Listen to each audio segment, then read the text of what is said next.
Kung nakikipaglaban kayo sa mga corrupt, bakit hindi na lang kayo makipag-coordinate sa amin? Mas pinili nyo pang magnakaw? Di bang sabi ko sa inyo, huwag kayong kakausap ng pulis habang wala kayong abogado dito. Sergeant Enriquez, talagang sinamantala mo, no? Nang wala pa kami. Boss Idol, pasensya na. Pero magkakape tayo dito. Okay, sige. Pero iwan mo na kami. Andito na yung lawyer nila.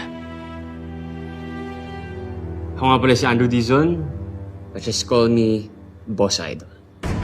Ito naman ang iyong attorney, si Attorney Maceda. Di ba galit ka sa amin? What changed you?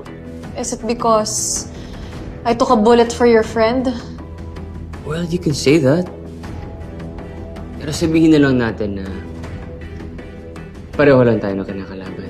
Anyway, bago kayo magbigay ng kahit anong information sa mga pulis, kailangan muna nilang ma-meet ang mga demands natin.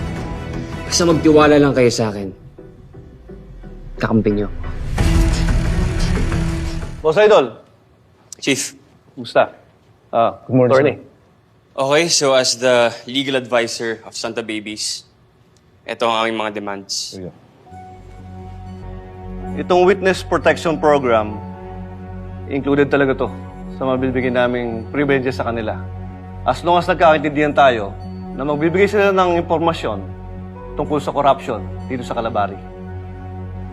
Oo naman, Chief. But before we get there, kailangan muna namin yung second request namin. Non-prosecution agreement. Kailangan ko pang ipaliwanag to sa prosecutor's office. At kailangan natin maghintay ng approval nila. Okay. Well, willing to wait naman kami, Chief.